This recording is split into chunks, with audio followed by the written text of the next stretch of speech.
শিক্ষার্থী বন্ধুরা, পিএইচপি 8.0 ভার্সনটি আমার ওয়ার্ডপ্রেসে অনেক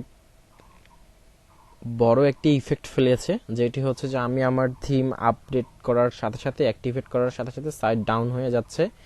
এজন্য আমরা আজকে দেখব যে কিভাবে আমরা ওয়ার্ডপ্রেসের পিএইচপি 8.0 রাখবো, বা আমরা পিএইচপি কিভাবে আপডেট বাড়াবো, 7.4 করব বা 7.3 করব, বা আমরা দেখব যে how to update the PHP version of our WordPress website. Okay, so first আমি আমার প্রবলেমটা আগে শো করি।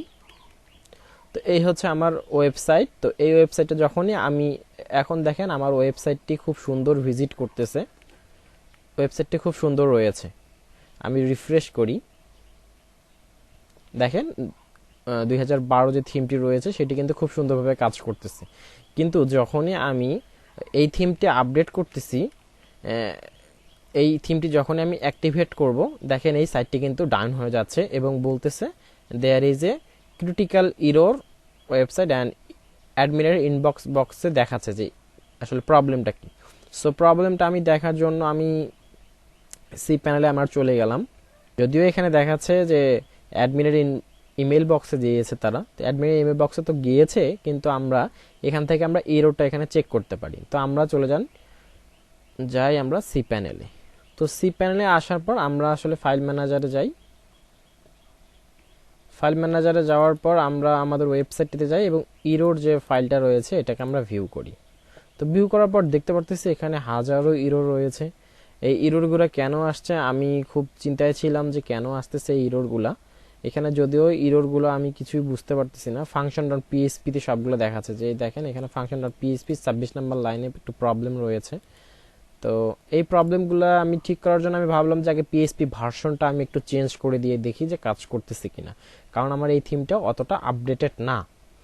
এই জন্য আমি করলাম কি, আমি পিএইচপি ভার্সনে চলে গেলাম। পিএইচপি ভার্সনে আসার জন্য আমাদেরকে cPanel-এ যেতে হবে। যদি এটাও cPanel, আমি cPanel-এর মেইন ড্যাশবোর্ডে চলে যাই। তো cPanel-এর মেইন ড্যাশবোর্ডে আসার পর আপনাদেরকে এখানে লিখতে হবে পিএইচপি শুধু। পিএইচপি লিখলে এখানে সিলেক্ট ভার্সন চলে আসবে। এখানে ক্লিক করা অবস্থায় আপনাদের ওই পেজে নিয়ে যাবে, যেখানে আমরা পিএইচপি ভার্সনগুলোকে আপডেটেড করতে পারি। এখানে 8.0 দেওয়া রয়েছে, এই জন্যই কিন্তু আমাদের এই যে এখানে এই এররটা শো করতেছিল। ঠিক আছে, আমি যদি এখন রিফ্রেশ করি তারপর এখানে এই এররটাই শো করবে। তো এই জন্য আমরা এখান থেকে 7.4 করে দিই, এটা মিনিমাম লেটেস্ট ভার্সনটা আমরা রাখি। তবে আমাদের এই থিমটা যত সম্ভব আমরা আপডেটেড করে ফেলবো। তো 7.4 রাখলাম। রাখার পরে আমাদের এখানে মেম ক্যাশটা অন করে দিব আমরা। এখানে এগুলো আর কি ওয়াইএমএলটা অন করে দিব, আইম্যাজিকটা অন করে দিব, এগুলো অটোমেটিক্যালি ক্লিক করলেই অন হয়ে যাবে। তো এখান থেকে আমরা এগুলো অন করতে পারবো। এবং পাশাপাশি আমরা অপশনে যদি যাই, এখান থেকে আমরা আমাদের ম্যাক্স এক্সিকিউশন টাইমটা এখানে আমরা 999 4টা 9 করে দিব, এবং ম্যাক্স ইনপুট টাইম এগুলো আমরা সবসময় হাই রাখবো, যাতে কখনো স্লো হয়ে না যায়। এই যে ম্যাক্সিমাম আপলোড ফাইল সাইজ আমরা এখান থেকে বাড়াতেও পারি। এখানে 1 জিবি সর্বোচ্চ দেওয়া রয়েছে, তো এগুলো আমরা বাড়াতেও পারি, নাও বাড়াতে পারি। ডিসপ্লে এররটা আমরা যদি এখানে টিক মার্ক রাখি, তো কোনো এরর আসলে সেটা ড্যাশবোর্ডে শো করবে আর কি। তো তাহলে আমরা এখন এটিকে 7.4 ভার্সনে রাখলাম এবং একটি সেট অ্যাজ কারেন্টে ক্লিক করে দিয়েছি। তো এখন যদি আমরা আমাদের এই পেজে আসি এবং রিফ্রেশ করি, তাহলে আমরা দেখতে পারবো যে ওয়েবসাইটটি দেখাচ্ছে, এই যে আমাদের এই ওয়েবসাইটটি চলে আসছে এবং এই থিমটি সাকসেসফুলি অ্যাক্টিভেট হয়েছে। তো এইরকম প্রবলেম যদি হয়, তাহলে আপনারা পিএইচপি ভার্সনটাকে একটু ডাউন করে দিতে পারেন, যার ফলে আপনাদের যে থিমটি রয়েছে সেটি আপনারা ইউজ করতে পারবেন।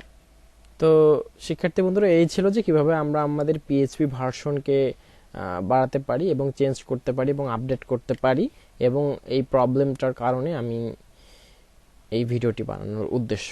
তো ধন্যবাদ সবাইকে এত কষ্ট করে ছোট টিউটোরিয়ালটি দেখার জন্য।